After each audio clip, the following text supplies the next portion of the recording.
Good afternoon, good morning, good whatever it is, wherever you may be and whenever you're listening to or watching this, because we record it all and post it as a podcast and all sorts of things. Welcome to this week's episode of Tilton Talks Crypto. Subject near and dear to my heart today, and we'll get more into that later. But first, let's just briefly, for those of you who don't know, tell you who we are. My name's Martin Tillier. I'm head of research for SmartFi.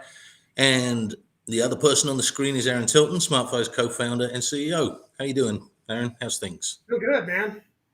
Yeah, good. I said Yep. I'm actually looking forward to this week. It's going to be a slightly different structure. We don't have a guest. We don't have. It's just the two of us chatting about something.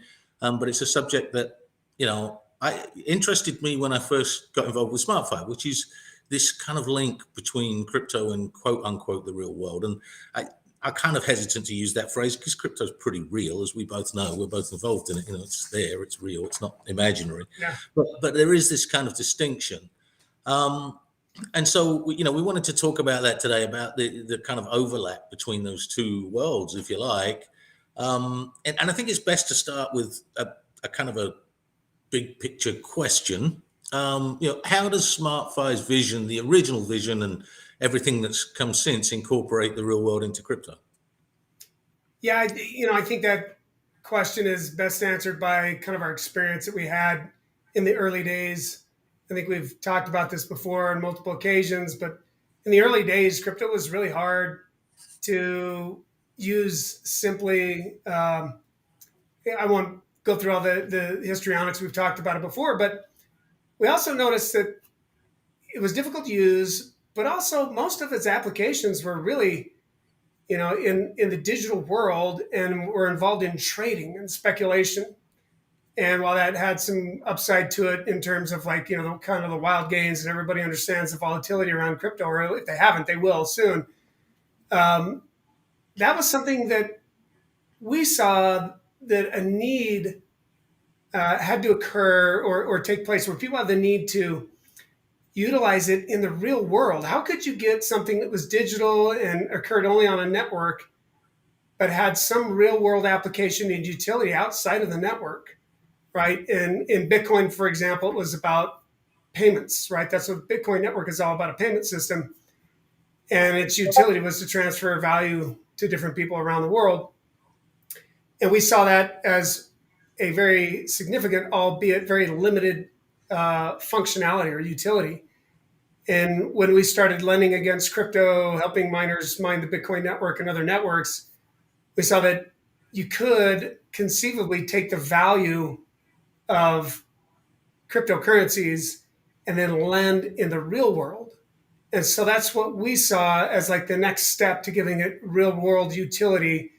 And there were a couple of things that had to change, a couple of things that had to be innovated. And that's what we set out to do with SmartFi. And we feel like we've done that and we're continuing to do that. And I think that's the other part about what we'll talk about is, the innovations and what are we doing now and how are we changing and adapting, given the last year of the economy and what's going forward. What have we done to accommodate that?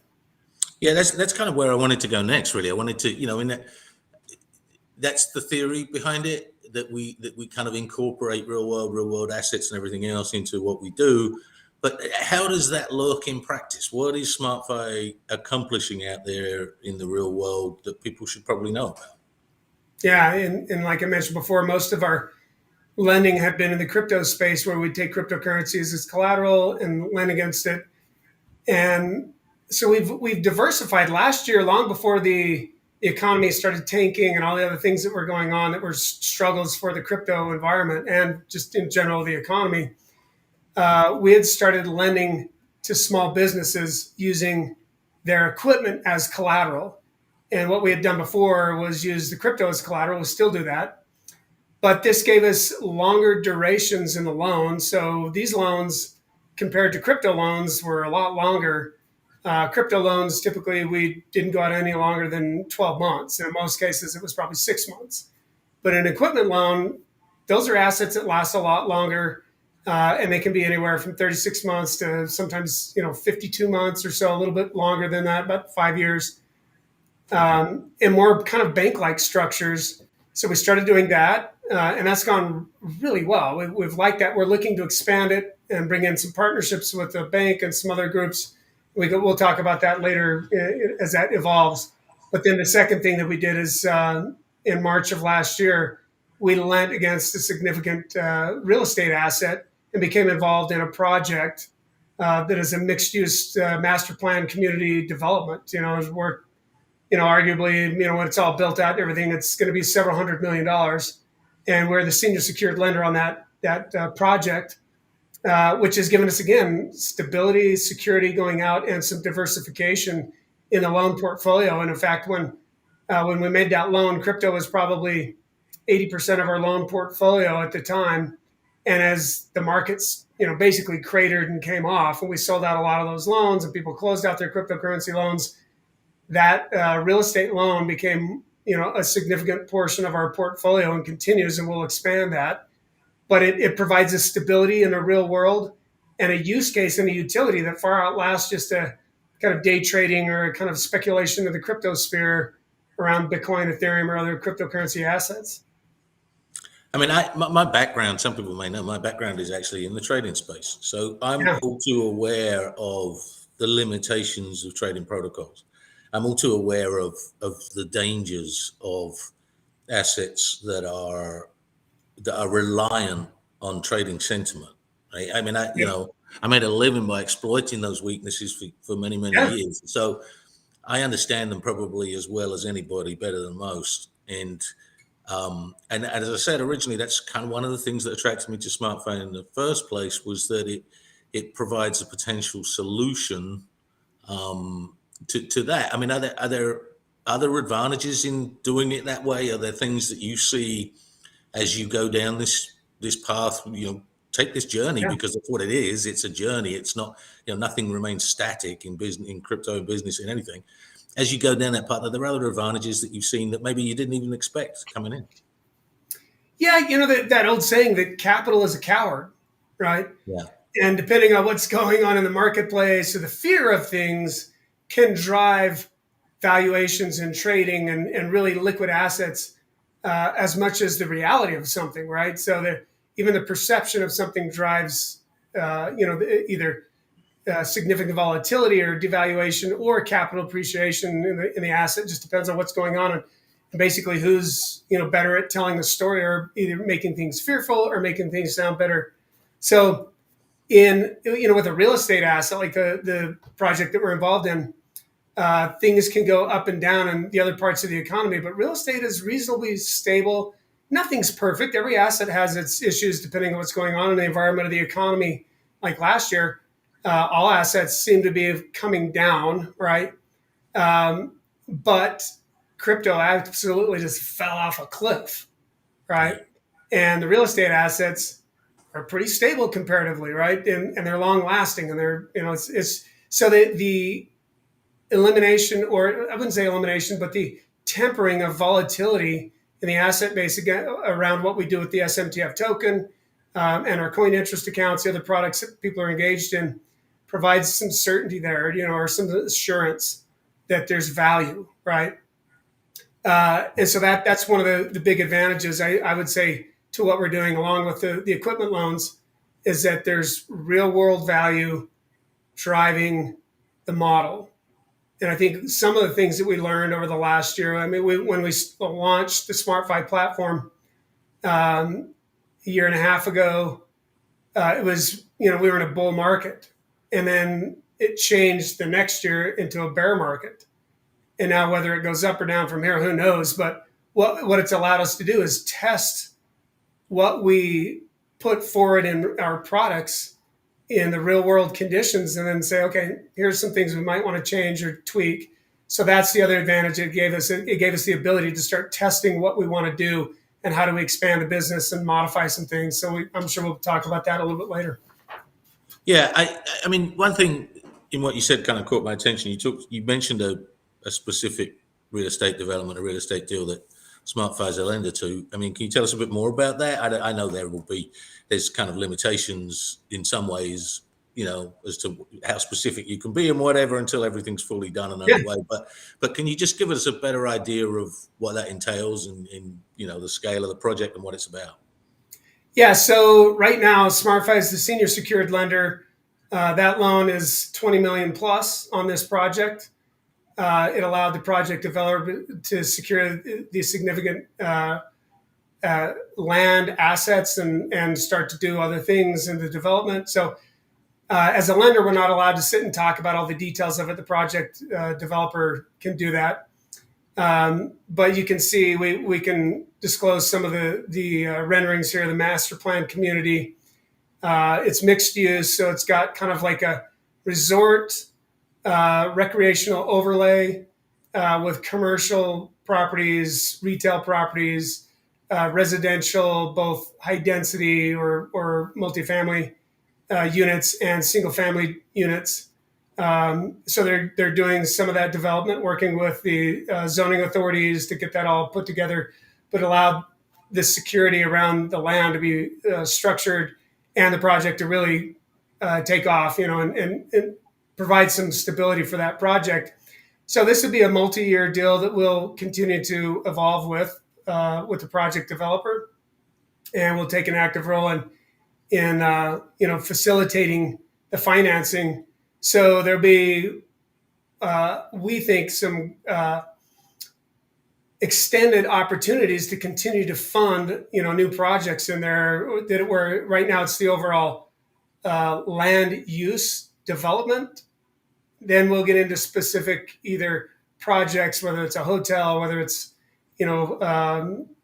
the residential units or something like that. There's other opportunities for us to start to lend inside of that asset and over years. So how that all play out, we'll continue to develop, and we're interested and excited in working with the project developer in facilitating those things. So that's probably the extent that we can discuss later. In the months coming up, we'll be able to discuss more. But it's exciting and something we're very very excited about and interested in managing the structures around the token with SMTF. A lot of the SMTF tokens basically help fund this project, as well as coin interest accounts. So the products are being utilized in a way that we think is very safe and secure. Yeah, and that kind of brings me into my next question, which is basically what is, are you anticipating any changes at SmartFi or any, like evolving adaptation as Yeah. those real world loans grow in importance? Because the original SmartFi was, really crypto focused, and if you're changing and broadening that outlook, which obviously you are, does that mean that there will be, any changes, any noticeable changes coming up, or that you anticipate at this point? Yeah, definitely. And I think that's some of the big learnings, right? In doing anything, again, we're yearish, year and a half into it, not quite a year and a half into the launch of the platform. 5 years into the lending with crypto and a lot of these other assets that we've been dealing with. But the thing that we've learned over the last, let's call it year and a half, is that the change in the duration of the loan was important. And you look at what happened with cryptocurrencies, and again, we've been in that space for 5 years lending against it. The durations are really short, and sometimes the liquidity can be a significant challenge, like it was just recently. When during the FTX kind of implosion, literally there was zero counterparties in the marketplace for probably a period of a month or more to either lay off risk or develop hedges or do the different things that we do with the cryptocurrency loans, and that impacted our liquidity.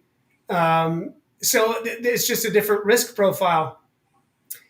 And what we wanted was something more stable. And we knew that it would be that way. And that was part of the inception from the beginning, was to lend against real assets in the real world.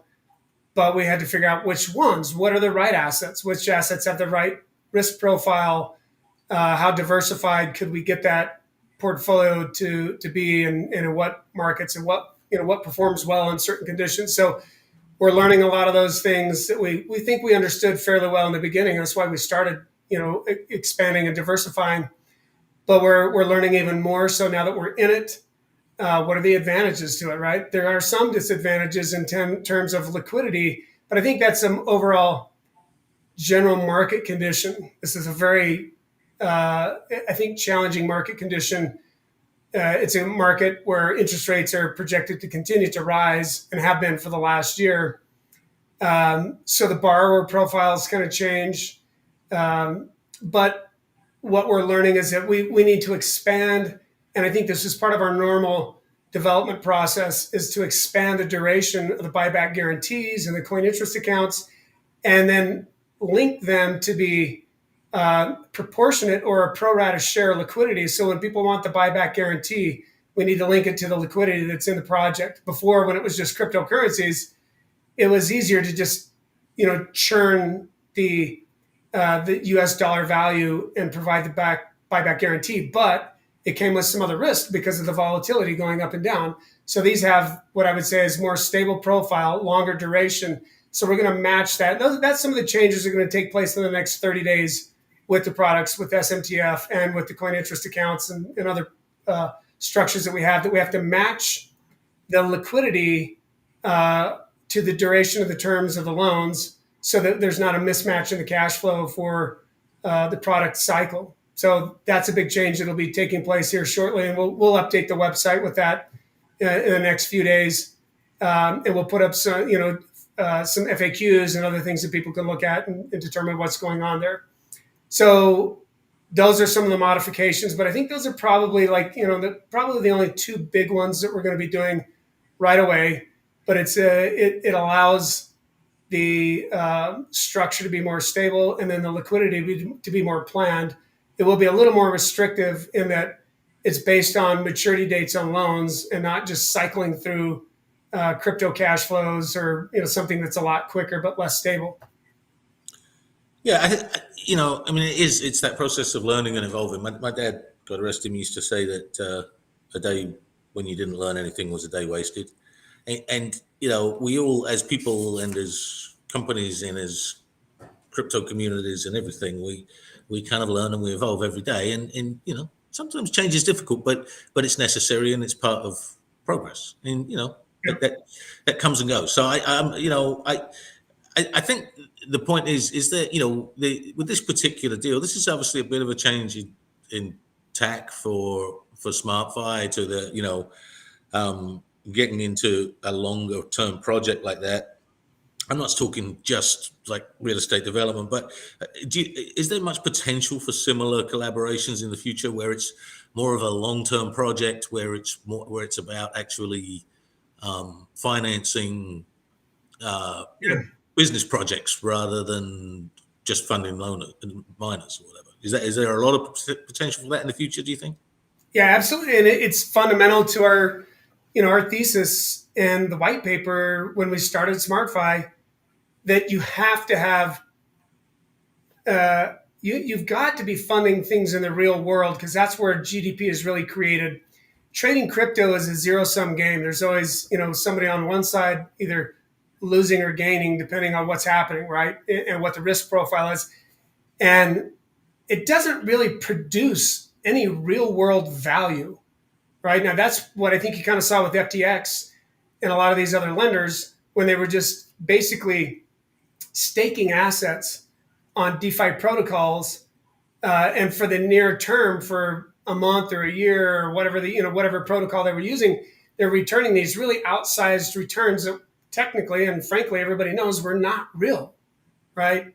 They all came tumbling down and collapsed. Looking at Luna and Terra and how they structured their deal, it's somewhat of a zero-sum game because there's nothing being created in the real world that's of value, that has lasting effect or a duration, like building a real estate or improving the value of an asset by putting a building on land or creating a product or these kind of things. And so in our small business loans, that was the goal and the objective, to support those communities. And also it allowed us to lend to borrowers at smaller notional amounts, or we don't have a lot of loans that are over $100,000 to an individual business. It's lower, so we make more loans. It diversifies the risk, and you spread it out across multiple businesses or basically industry sectors in the economy. So sometimes one part of the economy may be doing really well. Sometimes other ones are doing worse. And so you diversify your structure that way. So that's we like the small business loans, and that we'll continue to try to expand that and have some strategies around that. But we like the real estate side. We'll look at doing more projects that way. And we also did some other business loans that were funded by crypto, or the collateral was crypto. So we'll keep expanding that, keep doing that. And that's what has allowed us to survive and even in some cases expand and thrive during the economy when, a bunch of crypto lenders that were our competitors basically crashed and went into bankruptcy.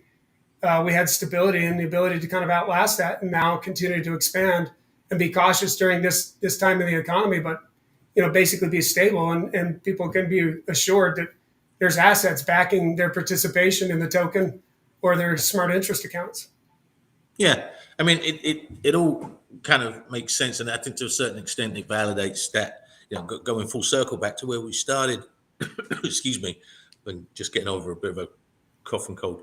Yeah, Going back to where we started this conversation, of that initial vision of SmartFi and that whole concept of forming a bridge between conventional finance and the new evolving world of crypto. It's an interesting concept, and I think it's really something that there's going to be a lot of opportunities in the future, and hopefully we'll get the chance to take take the opportunities that are out there and expand and develop and all of those things. Using yeah, the word develop, just separate note, but I know there's been a few changes on the technology and development side at SmartFi yep. this in the new year. Can you just give us a quick update about any of that, or tell us about what's going on there? Yeah, I mean, central to what we're doing, obviously with cryptocurrencies, is the technology. You got to have, you effectively become somewhat of a technology company and a finance company all at the same time. And being careful about how that technology is developed. We've picked several partners over the last several years. Some of them have worked out really well, some of them have not, or some of them started out good and kind of turned out not to be so good. And we kind of have that same experience. I think we're going to be making some changes in the development of our software on the DeFi side as well. We had a partner that we had worked with for a couple of years, and they've kind of turned out not to be very helpful. In fact, the last deliverables that they actually didn't deliver on the software. So we're going to have some litigation over that. I mean, it's unfortunate, but at some point you have to kind of protect what you're doing. So if anybody has other good blockchain developers that they're aware of, we're looking, we're in the market. But we've got, our CFI portal, the DeFi protocols and environment that we're going to be building and have been building for a while. So yes, we're going to make some changes there, but overall, we've made improvements on the portal, which is our CFI environment, and made improvements on the loans. And so we keep progressing. And as we learn to be more flexible with the products, we're going to iterate around that structure, just like what we had announced in the buyback guarantees. And there'll be some other processes that will help make that a little smoother with the technology and recording that and validating that people who actually own the tokens are entitled to the buyback. Sometimes people try to take the tokens, go trade them around, and then come back to get a buyback guarantee. We can't validate who they are, if they actually were part of buying off the smart cycle or any of those things. So the registration process will be updated, and a few more processes in the DeFi protocol. So it's a never-ending part of the business that we always have to kind of tackle, and sometimes it does really good, and sometimes you have to make improvements. So we're making improvements there. I mean, the word fintech exists for a reason, right? It's a combination of finance and technology, right? Yeah, exactly. It's essentially That's the future. I mean, is. no industry can sit on its own and ignore technological advances, because technological advances are what keep industries accountable and bring them to the people and so you have to you're far better off being inside that particular tent looking in than you are looking out than you are outside looking in. Yep. We talk about a lot of these things, a lot of these technological things in the some of the videos we post and the articles that we post on the website and this, that, and the other. We go beyond just the workings and the details of SmartFi. We talk a lot about Bitcoin and Ether and Ethereum as concepts as well, and things like that. And it really is kind of like this broad approach to crypto and to technology in the finance sector. That I think what we've been talking about today, the various projects that SmartFi is involved in that are outside of the typical crypto sphere, demonstrate that kind of, I don't know, broad church, I guess is the phrase that you'd use here in the States, approach where you acknowledge and explore all areas of technology and all of the advancements and everything else at the same time is what's helped SmartFi get to where it is now, and will help propel it forward in the future, because it doesn't exist in a vacuum. Yeah. And I think that the company is smart enough, the projects, the community are smart enough to understand that and to appreciate the fact that it incorporates all of those things into one project. Yeah, and I mean that you're exactly right. One of the key components of versatility and flexibility in technology is what we looked at in the beginning. We're an energy infrastructure company. So in the beginning, the technology that we were used to was real hard assets, and the development of software for us was something that we took a hard look at and said, well, do we want to become a software company that has financial products, or are we a financial company that has software components or products to it? And we still feel like being a financial company with software capabilities, and wherever those capabilities come from and whatever technology, we're kind of agnostic. And if you look at our DeFi Sheriff's blog, you'll see that, there's this ethos in crypto about allowing the technology to have ultimate control. Well, we've seen that go bad in a lot of cases. Terra Luna is one, right? And it just when the technology, there's no such thing as perfect in technology, right? There's good, but then there are countermeasures and people who can attack that technology to make it obsolete by looking to thwart your security and safety protocols and all these things. So you've constantly got to be looking at what has the highest level of success built in with the most versatility. And if you need to change midstream for some reason, you have to, and you have to be able to be flexible to do that. So we think it's a better business model, a crypto model, and community model to be very flexible on our technology, and whatever new comes up, we can adapt to that, and make our products adapt to the new technology, not the other way around.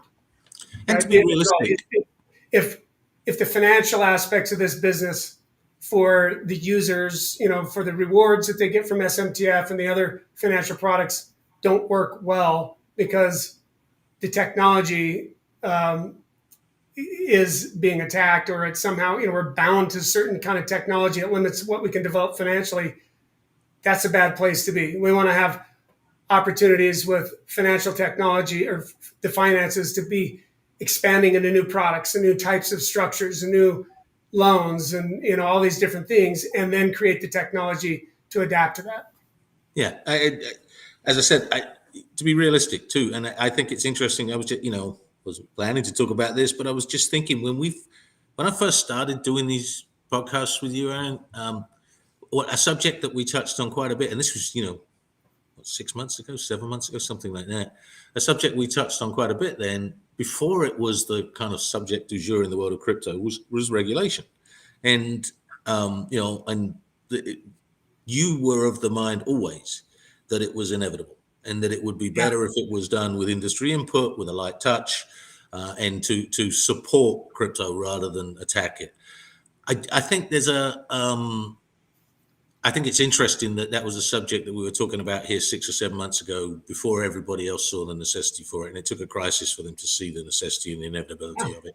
And yet SmartFi was out there in front of it, getting involved and trying to shape the regulation in such a way that it was helpful rather than harmful. So, as as mindful as I am of the words of Ronald Reagan, that the 9 scariest words in the English language are "I'm from the government and I'm here to help." Yeah. I do think that it's interesting that the kind of thought process that we're talking about here about existing in a crypto space, but recognizing that we also exist in a real world. That's what led you to take that decision to get involved in the Utah task force on Yep. blockchain and digital assets, and to join in that process rather than stand outside it and scream from an ideological position. That to me is encouraging, because it's only by that kind of recognition and adaptation that we can move forward. So Yeah, you can't be afraid to embrace the things that most people are used to, even though the product might be new, yeah, right? You've got to adapt and provide people what the consumers want, right? And the people in your community what they want. And we weren't seeing a lot of that in some of the other projects, and it was filled with certain kinds of risks that we didn't like. yeah. And being a former legislator, I understood that process and understood the technology and the financial side of it. And so it was a great opportunity to work with the task force. There's some bills actually that are coming up that we helped write. And I think we'll do another podcast, I think, here shortly on that coming up. As that bill moves forward in the Utah legislature, we'll talk a little bit more about in detail how does that work and what are the advantages and what's that going to do. Yeah, I think that'll be an interesting discussion going forward. As I Yeah. say, I think the thing is, at that time, in some circles of crypto, that made you very unpopular, being an outspoken advocate for inclusive kind of regulation. But they're all doing it now, right? All those people that were up in arms, like, how can you talk about regulation and crypto in the same sentence and whatever? They're all doing it now because they've realized that they had to. So Yeah. anyway, an Okay. interesting discussion. Really, all aspects of crypto in the real world, we kind of got to a large extent. I think there's some interesting things going on. Change is never comfortable. It's always uncomfortable. It's supposed to be, but it's often necessary. So And better, right? I mean, it moves everything forward. You have to adapt yeah, or die, right? I think that's the yeah. basis. I know that better than most people. I've lived and worked in 5 different countries. I've been all over the place. Change has just been a part of my life, And Yeah. there's been times when at the time it was like, oh no, this is going to be a nightmare, and it works out fine. Bloom where you planted. That's my view. Anyway, that's too personal, right? We're not here to talk about my personal journey. Yeah. All right, I think that's it. We've covered what we wanted to cover. We talked about the things that are of interest that are going on. And so I think it's time to basically wrap up. I do just want to say, I've been observing quite a lively conversation going on while we've been talking and whatever, in Discord, I assume, and stuff. And there's, a lot of people out there that are fairly new to the world of SmartFi. If you want to get on board with all this, there's various ways of doing it. You can sign up at smartfi.com. You can do this. You can buy SMTF, all this thing. But the easiest thing to do straight away, right now, is just to like and subscribe. The old thing in social media. If you're watching us on YouTube or whatever, like us, subscribe to the channel. All those things, they really do make a difference in terms of raising the profile, and that all helps. So we thank you in advance for doing that. We thank you for watching, listening, downloading, whatever you've done to access us. And we look forward to seeing you in the next episode of Tilton Talks Crypto. Bye.